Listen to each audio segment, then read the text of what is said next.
Yo, what is going on, everyone? My name is Nick, or The Notorious Fantasy, and in today's video, we're going to be going over my week number 7 tight end start or sit decisions for the 2022 fantasy football season. Inside today's video, I'll be going in depth into every single matchup across the league, from Thursday Night Football all the way until Monday Night Football, and I'll be telling you guys whether I believe you should start or sit the tight ends in every single game. But before we could get on into things, I would like to ask that if you guys are new to the channel and you do end up enjoying today's video, that you please make sure to hit that subscribe button down below. And while you're down there, whether you are new to the channel or not, please make sure that you do leave a like on today's video. It would help me out a ton. And if you do want to follow me on Twitter, please do so at NotoriousFNTSY. I would also like to ask if you have any questions about week number 7. It doesn't even have to necessarily be about the tight end position. Please make sure that you ask down below in the comment section. I love to talk to you guys down there. So without further ado, let's get into my week number 7 tight end start or sit decisions.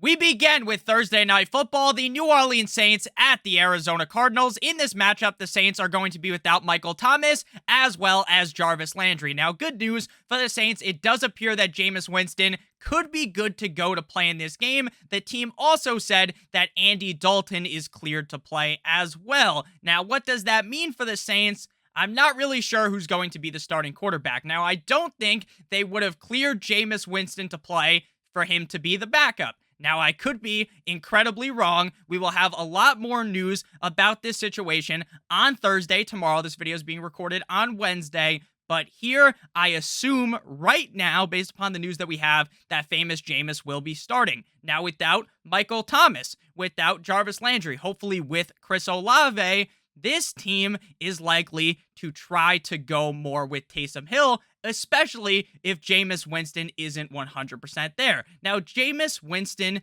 is definitely worse for Taysom Hill than Andy Dalton, because Andy Dalton isn't really all that great of a quarterback, and there's a lot more reasons to bring Taysom Hill in when compared to with Jameis Winston. But at the end of the day, with how the tight end landscape is this season, you have to be starting Taysom Hill because the significant upside that he has. I understand that his floor is like 3 or 4 points, he gets a couple of carries, and maybe he doesn't do anything with it. But his upside is a 30-point smash matchup up against the Cardinals, whose defense has not looked great this season. So I'm willing to roll out Taysom Hill. He's not an ideal start, but I would start him in a bunch of situations. Zach Ertz is a must-start tight end every single week. The team is going to be without Hollywood Brown for at least a month, based upon the most recent report that came out today. DeAndre Hopkins is returning, but I still think with DeAndre Hopkins back, Zach Ertz still has a bunch of upside, especially to score touchdowns. And hopefully this Cardinals offense starts figuring shit out now that DeAndre Hopkins is back. Now, Juwan Johnson is definitely more interesting if famous Jameis Winston does end up starting, but he's not a top tight end or a top 18 tight end for me. And the criteria to become a start-worthy tight end for me is a top 18 tight end, and Juwan Johnson does not fit that category. Next up, we move to the Cleveland Browns at the Baltimore Ravens. We'll keep this one a little bit shorter. Mark Andrews is a tight end you want to be starting every single fucking week. It doesn't matter who they're playing against, how bad you might think the Baltimore Ravens might do. As long as Lamar Jackson is under center, Mark Andrews is the #1 target on this team. It seems as though Rashad Master Bateman will not play in this game, which gives even more of a upside shot that Mark Andrews has a smash game. The Cleveland Browns defense has been pretty decent, but the Ravens defense has not been very good at all, especially at defending the pass, and that means that this game could be a tit-for-tat, back-and-forth, high-scoring affair, thus giving a lot more upside to both David Njoku as well as Mark Andrews. And if I'm being honest with you guys, I would not be surprised at all if both of them finished inside of the top 3 at the tight end position at the end of the week. Next up, we got the Bucs at the Carolina Panthers, and in this one, I don't like any of the tight ends. Cade Otton is filling in at this point for Cameron Brate. They also have a couple of other tight ends that they want to use. I understand that Tom Brady has played like absolute dog shit recently. He hasn't really gotten out of that funk of, the fact that his whole life is crumbling down with the fact that his wife wants to get rid of him. But at the end of the day, I do think the team bounces back in this game, which is why in the wide receiver video, I talked up Mike Evans, I talked up Chris Godwin, because if we're being honest with you guys, or if I'm being honest with you guys, if they don't bounce back against the Panthers, are they ever going to bounce back again? Because the Panthers should be an incredibly easy matchup. With that said, though, Cade Otton is not a big piece of the game plan. Ian Thomas, Tommy Make That Ass Tremble, the 2 tight ends for the Carolina Panthers, PJ Walker, starting PJ Walker, barely even throws the ball over the line of scrimmage, so you cannot really rely on them. And next up, we got the Atlanta Falcons at the Cincinnati Bengals. Kyle Pitts, a nice round of applause. Everyone, a nice round of applause in the chat for Kyle Pitts. The motherfucker finally shows up. Now, I understand, but Nick, he had one good game before week 6. I understand, but he has been basically irrelevant. You needed to put out a missing poster out in your town center to find this guy because he's been invisible, John Cena style. You couldn't see him, but he showed up last week. Imagine, Arthur Smith, how good your Falcons team could look. They just beat the 49ers if you just threw the fucking football to Kyle Pitts. Now, I understand, maybe some of the blame is on Marcus Mariota. Maybe you can blame Marcus Mariota, but they need to design plays to give this motherfucker the ball, because when you give him the ball, good things happen. So Kyle Pitts is obviously a must start every week. We were even starting him when the guy was a fucking disaster for your team, and now maybe he's turned the page and looked better. Hayden Hurst is a must start tight end every single week as well, as long as you don't have one of those top end guys that obviously you want to be starting as well. Hayden Hurst is kind of surprising this season. He was a guy that I talked up as a super late round, undrafted in a lot of leagues, tight end dart throw. The Bengals team is incredibly good as of recently to begin the year. The offensive line was just a turnstile recently. They have started to catch fire. The offensive line has played better. Now they do have T. Higgins, Jamar Chase, as well as Tyler. Yeah, Boyd, all healthy. But at the end of the day, you can always talk yourself into a positive game script where Hayden Hurst does good. And again, the tight end landscape this season is down astronomical, so Hayden Hurst is a guy you most likely have to jam into your lineup. Next up, we got the Detroit Lions at the Dallas Cowboys. Now, news came out as I was recording this video when I checked my phone, and it said that Dalton Schultz seems like he is going to play on Sunday. Now, Dalton Schultz worries me a lot of bit because how healthy is he? It seems like this injury keeps flaring up on him.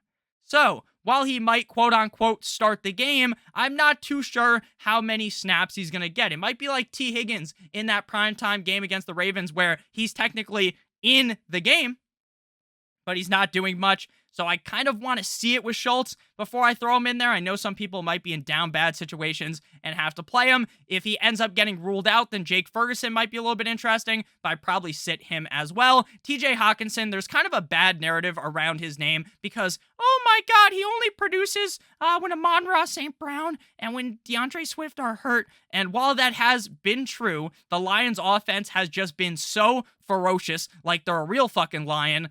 And you just got to keep rolling out TJ Hawkinson. I still believe in him, even with Amon-Ra and Swift healthy. Next up, we got the New York Football Giants going up against the Jacksonville Jaguars in Jacksonville. We have an Evan Ingram Easy-E revenge game up against the Giants. Now, obviously, the Giants didn't want Evan Ingram anymore. Evan Ingram is one of the most talented tight ends in the NFL. His issue in New York was that he has a case of the dropsies and can't hold on to the ball. Once the guy gets the ball, he can do crazy things, but his issue was that he couldn't firmly grasp the ball like fucking SpongeBob. So here, up against the Giants, with how much volume Evan Ingram has been seeing recently, I want to start him, but he is definitely not in the must-start tight end category for me. Brian Daboll continues to get very creative with his play calling, and with the fact that the wide receiver room in New York is just fucking decimated like my bathroom after I eat Taco Bell. So I fully expect Daniel Bellinger to continue to see a solid role in this offense. We've even seen him run the ball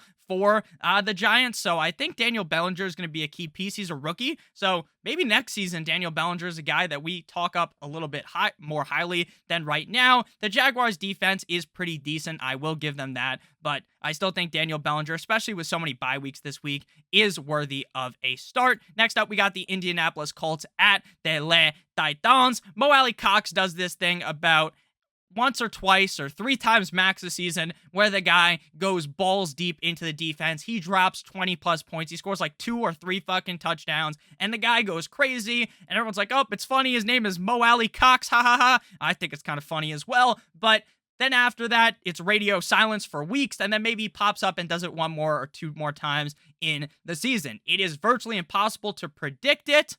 So I'm going to go ahead and sit Mo Alley Cox. I sit him every week, but I know I'm definitely going to get a comment in the comment section one more time this season that's like, Nick, you fucking idiot. I knew Mo Alley Cox was going to score 30 points because he's bound to do it again. Austin Hooper was a guy that I talked myself into throughout the offseason. I thought since they didn't have too many wide receiver weapons that Austin Hooper would be a key piece of this red zone attack for the Tennessee Titans, especially since Tannehill likes to throw to tight ends. The issue is that they use multiple tight ends, and most of the time when they're on the goal line, they just jam the ball down the throat of the defense with Derrick Henry, which works pretty easily. So for me, I'm going to have to sit down both of these tight ends. Next up, we got the Green Bay Packers versus the Washington Commanders in Washington. But before we break down this game from the tight end position, I would like to give you guys a quick word for our friends and our sponsor of today's video. They're on my hat right now. They've been flipped around for this time because I wanted to go with the backwards hat look. But they've also been on your screen this entire video. You can see Wayne Gretzky at the bottom of the screen. If you guys bet $10 on any NHL game moneyline game tonight, now you have to be a first-time depositor on BetMGM, you will get $200 in free bets if any team in the NHL scores. So you don't even need your team to score. You don't even need to win your bet. All you need is for one team in the NHL to score tonight, and that is a lock to happen. Again, you can turn $10 into $200 in free bets. You want to take advantage of this offer before it's gone, before it goes away.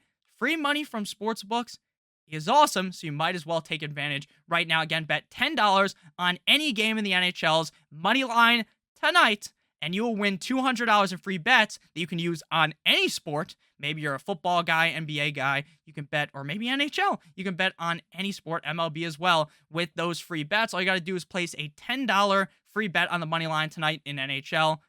And again, it's money line only. If any team scores tonight, you receive $200 in free bets. It's a no-brainer. It's guaranteed to happen. Make sure you guys check it out. Link in the video description or in the pinned comment. Again, you have to be a first-time BetMGM user, and it is money line only. So back on into things, we got the Packers at the Commanders. Last week, we saw an excellent performance, a chef's kiss, magnifique game out of Big Bob Tunyon of the Green Bay Packers. This week, he gets the Commanders. The Packers are right now on fraud watch. They are looking like maybe this Packers team does miss Davante Adams. There are people who are like, oh, the Kansas City Chiefs really miss Tyreek Hill. I'm not necessarily sure if they do. Now, obviously, Tyreek's really helping out my Dolphins a ton, so shout out to him. He's playing great this season. But I think that the Packers, you can genuinely feel just by watching the game, like, damn, if they had Davante Adams, maybe they wouldn't get fucking rolled up like a blunt and smoked by the Jets, right?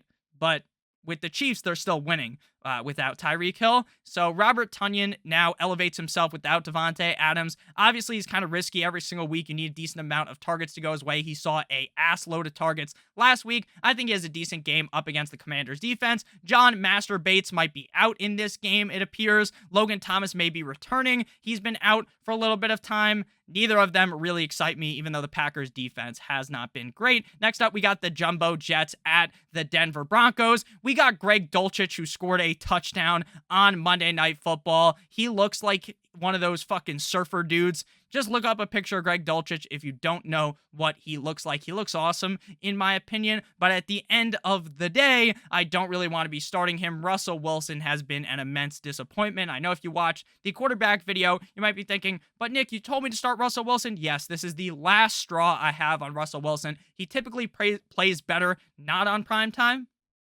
but if he shits the bed here, then we're cutting him. We're cutting him.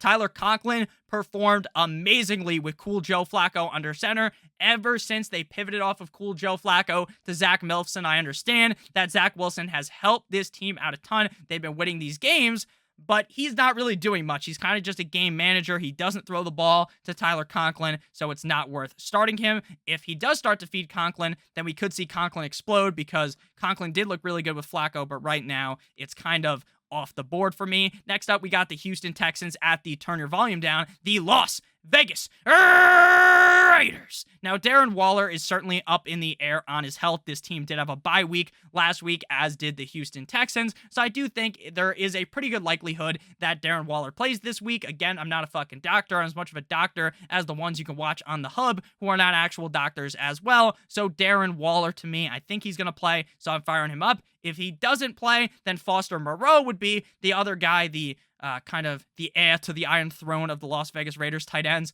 But Foster Moreau is also banged up. This kind of just seems like a recipe for disaster if Darren Waller doesn't play. And then O.J. Howard is definitely a sit. I don't even have to think twice about him. He had one big game this season. People tried to pick him up. He hasn't done shit since, just like I told you would happen. Next up, we got the Seattle Seahawks at the LA Chargers. Now, last week, I was banging the drum for Will Dissly because the Seattle Seahawks were playing up against the Cardinals, and the Cardinals' defense is absolutely awful. They are terrible against the tight end. Will Dissly does not end up doing too much in that game. Noah Fant has kind of taken over from him. I definitely worry about starting either Fant or Dissly because any given game, they could just fucking switch positions, reverse cow, and then Will Dissly's the guy or Noah Fant's the guy. It's a little confusing. Right now, I think we have to ride with Noah Fant, though. For the Chargers, Gerald Everett is must start every single week. His upside is immense. Now, the whole Chargers team went down like the fucking Titanic on Monday Night Football. Obviously, they end up winning that game, but it didn't feel like much of a win because it was a loss for every single motherfucker who stayed up through overtime to watch that game. Keenan Allen might play, he might not play. I'm sick of Keenan Allen's bullshit at this point. I don't even think he's gonna play because he's just bent me over a table and fucked me, not even softly into the night, roughly, without even a common courtesy to spit on it. It's not beautiful. It is fucking annoying how Keenan Allen's been this season.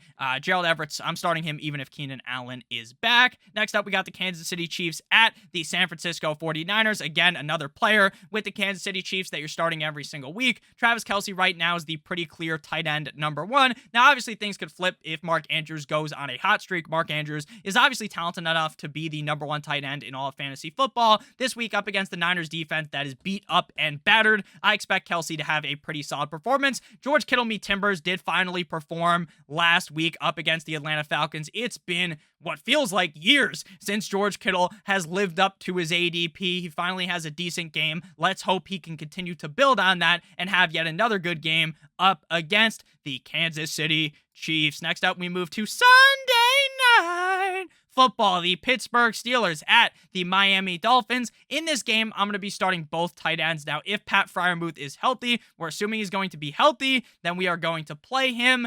Now, what quarterback ends up starting doesn't appear to matter as much for Mr. Pat Freiermuth, because Muth was seeing targets with Pickett. He was seeing targets with Mitch Trubisky. So I don't think it really matters too much for him. It will matter for Pickens and Deontay Johnson, kind of my breakdown of them. But Freiermuth, I feel as though he's going to be a fine start if he plays. Again, since this is Sunday Night Football, this is something we're going to have to continue to monitor all week. Mike Likiamagasicki gets in the end zone up against the Vikings, hits the fucking best gritty in the NFL. Now, Gesicki, if this was a normal week and every team is playing right and there's no bye weeks, then I'm probably not starting Gesicki. He's had 2 really good games, and the rest of his games, the other 4 games, have been absolutely fucking terrible. He has been the definition of boom or bust at the tight end position. Now, the Steelers' defense looked good last week up against the Buccaneers, but in reality, I think the Buccaneers' offense just kind of sold the game on themselves. They played extremely bad, so I do think that Mike Gesicki could have a good game, but again, you have to understand, this guy's like a fucking landmine on your team. He's either going to blow your whole team up or blow up the other team and have a fantastic showing. It's going to be interesting to see because if he does perform well this week, he might be a guy I'm talking about starting every single week. Last game here, we got Monday Night Football because everyone wanted to see the Chicago Bears play again on prime time. The NFL fucking hates us. Whoever makes the schedule, I understand he probably didn't know that the Broncos were going to be bad or whoever the fuck makes the schedule. But what are you doing putting the Bears on primetime 2 weeks in a row? We knew it wasn't going to get better. We knew they weren't going to be a great team. Maybe they played decently. Maybe they were a decent team. I'll give them that. Maybe you thought because Matt Nagy was such a fucking stooge that with his ass gone, maybe things get better. And sure, I understand that thought process. But putting them back to back, what the fuck are you doing? They're going to get blown out in this game. They are going to get their back blown out. The Bears stand zero fucking chance against the Zappinator, Bailey Zappi. This is fucking awful. Hunter Henry with Zappi under center has been feasting, just eating, clearing out his plate and getting fucking seconds and then eating dessert. This motherfucker has been unreal with Bailey Zappi under center. Now, once Mystic Mac Jones returns, if he does return unless Zappi stole his job, then you know what? We jump off the ship. We jump off the Hunter Henry train when Zappi's gone. But while Zappi's starting, you better believe I'm firing up Mr. Hunter Henry. And we're sitting down Cole Kmet. The targets are kind of going up. They start throwing the ball a little more. But until they really commit to throwing the ball, which isn't going to work against the Patriots, then we can't be starting Cole Kmet. Thank you guys all so much for watching today's video. If you did end up enjoying, make sure you hit that subscribe button down below, as well as hitting that like button. It would help me out a ton. If you do want to follow me on Twitter, please do so at NotoriousFNTSY. And make sure you check out our offer with BetMGM. Again, all you got to do is bet $10 as a new BetMGM user, and you'll win $200 if any team scores a goal in the NHL tonight, which is guaranteed to happen.